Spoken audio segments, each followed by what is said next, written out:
Yo les trashers, 2016 c'est déjà bientôt fini, et en voyant le traitement fait aux Français dans le YouTube Rewind officiel de cette année, on s'est dit qu'on allait se faire notre propre petit Rewind en mode cocorico nous-mêmes. Alors qu'est-ce qui s'est passé cette année dans notre cher YouTube français? Qui a géré? Qui s'est ramassé? On va aller voir ça, c'est parti. Les vidéos de l'année.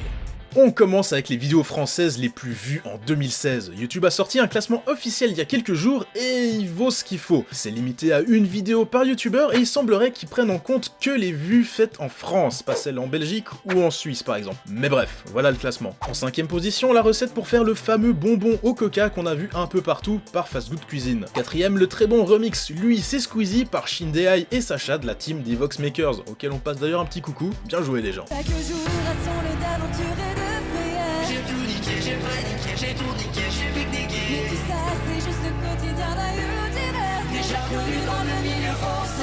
3ème, le podcast de Norman sur les papas, un épisode ma foi fort sympathique avec une ribambelle d'invités. Ah puis au fait, vous avez vu la description.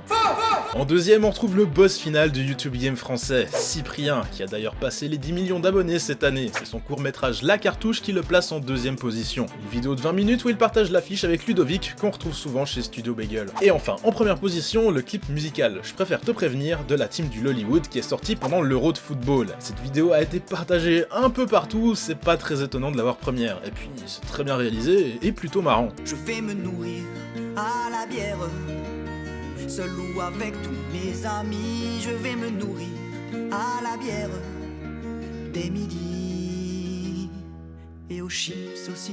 Dans le reste du top 10, on retrouve Natou, Andy, Mr V, le Whoop et le Palmacho. En bref, un top 10 d'indéboulonnables leaders du YouTube français, mais pour combien de temps? Car 2016, c'était avant tout l'année du changement et de la décomplexion des vidéastes. Plein de nouvelles têtes se sont révélées cette année, on va aller voir ça.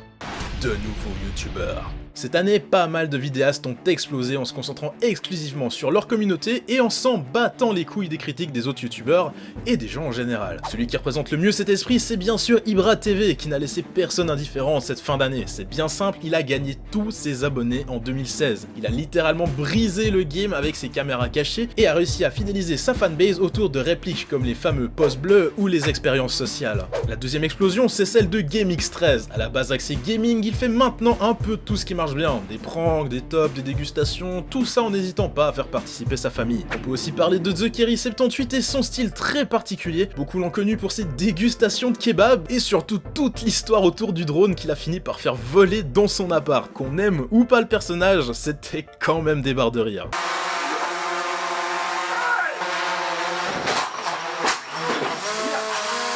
Et autour de ces chaînes gravitent un grand nombre de petits ou moyens youtubeurs qui se sont spécialisés dans les réactions, les challenges, les storytime, les musicali, tout ça.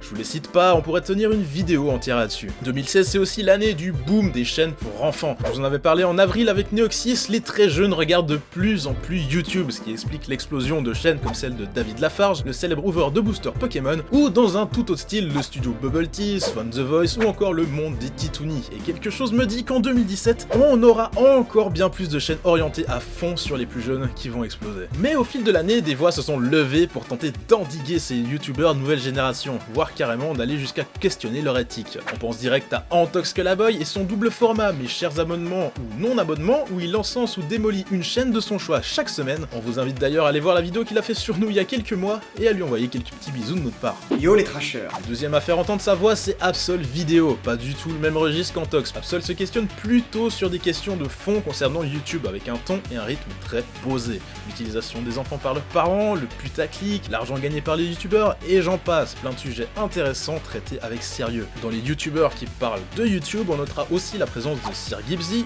ou du Roi des Rats qui a su fructifier le boost initial reçu après l'affaire Matt Podcast pour se créer une communauté et poster régulièrement des analyses sur la plateforme. Et impossible de passer à côté du Raptor Dissident, qui est désormais le boss du Critic Game. Mais on va en reparler, vous inquiétez pas. On a aussi la venue de deux grosses productions chapeautées par Canal+ cette année. Tout d'abord Bloqué, la série des rappeurs Gringe et Orelsan, ainsi que son spin-off Serge le Mytho, et les recettes pompettes avec un concept simple mais terriblement efficace. Chauffer les poils, faites péter les casseroles, faire à manger, boire de l'alcool. Et qui leur a d'ailleurs coûté un avertissement du CSA pour incitation à se bourrer la gueule.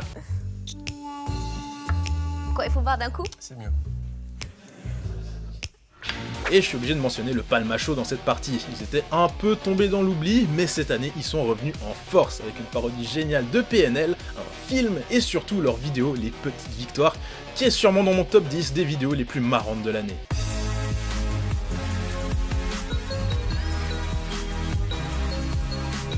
Parlant d'humour, des humoristes nouvelle génération se sont aussi révélés cette année. Je pense forcément à Pierre Cross et ses vidéos quotidiennes, Jimmy Labeu, Tim ou encore Adèle. D'ailleurs on met une pièce sur le fait qu'elle va casser la baraque en 2017. Donc je tape ta recherche, Asian teen gets pounded by a big hard coke.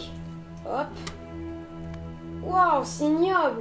Que des réactions des musicolies. Et finalement, on n'oublie pas une des plus grosses percées de l'année avec Thibaut InShape et plus d'1 700 000 abonnés gagnés en 2016. Damn. En perte de vitesse. Cette année, côté gaming, la tendance a continué. Sifano, Frigiel, MrBleacher et tant d'autres stagnent. Pour être un youtubeur gaming à succès désormais, il faut plus simplement se poser et jouer, il faut faire du montage. Enfin montage, on se comprend, hein, 2-3 jump cuts, un zoom et quelques rotations, c'est plié.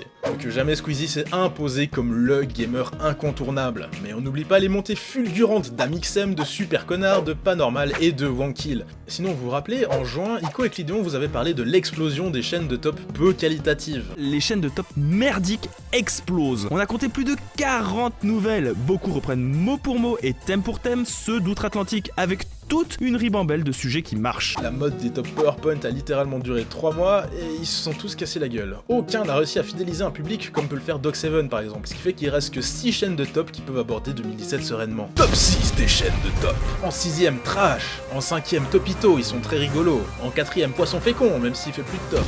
En 3ème Top 10, en 2ème Doc7 et le premier Link the Sun qui a eu la chance de commencer avant tout le monde. Allez, lâche un like. 2016 a aussi été pratiquement la mort de la review de vidéos What the Fuck. Antoine Daniel a stoppé ses What the Cut pour se lancer dans la réalisation d'un film. Donc oui, je suis à l'heure actuelle en train d'écrire un putain de film. Pourquoi je fais une chose pareille, putain? Le Rire Jaune a délaissé sa chaîne secondaire Le Show Jaune, qui était son projet d'études, et Mathieu Sommet politise de plus en plus son discours et n'hésite plus à rentrer dans l'arène en cas de drama. D'ailleurs, parlons-en. Les dramas. J'ai l'impression qu'on n'a jamais eu autant de drama autour de YouTube que cette année. Et pas que des petits machins comme la séparation de Caroline et Safia, non, des vrais gros dramas avec des larmes et du sang. D'abord l'affaire Mad Podcast de début d'année évidemment, le youtubeur qui avait copié mot pour mot les vidéos de l'américain Motoki, révélé sur YouTube par le roi des rats après les recherches du forum de jeuxvideo.com, cette affaire a tout simplement lancé le Critic Game. L'accord tacite qu'il y avait à ne pas défoncer d'autres youtubeurs en vidéo a explosé, et c'est désormais chose courante d'attaquer ouvertement d'autres vidéastes face caméra. Hasta la vista, baby. Et le public aime ça risque d'être encore plus violent en 2017. On se rappelle aussi des échanges de coups et de toute la haine entre les soutiens et les adversaires du Raptor dissident. Masculin singulier, Mathieu Sommet, Licarion et Danny Caligula sont montés au créneau pour l'attaquer avec des arguments qui valaient ce qui valait. Et de l'autre côté, on a quand même eu de véritables campagnes de cyberharcèlement organisées par les fans qui ont poussé beaucoup de gens à devoir momentanément quitter Twitter. Et autour de ça, plein de youtubeurs qui allaient chacun de leur soutien à un camp ou l'autre. On a même eu des gens qui ont fait des vidéos pour dire qu'ils étaient neutres.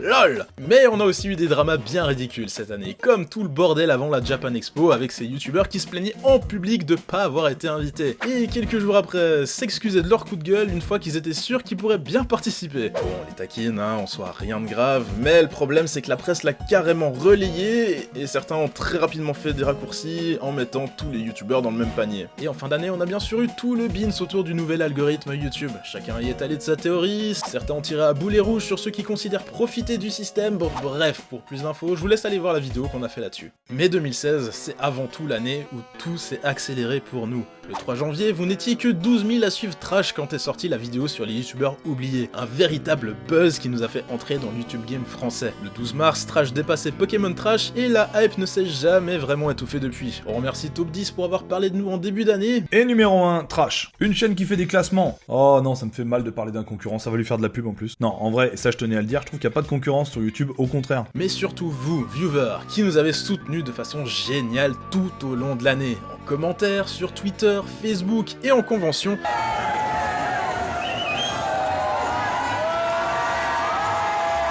Ça a été un véritable plaisir de pouvoir échanger avec vous. Et c'est vraiment ça qui nous donne la motivation de continuer. Alors, au nom de toute la team, je vous dis merci et à bientôt.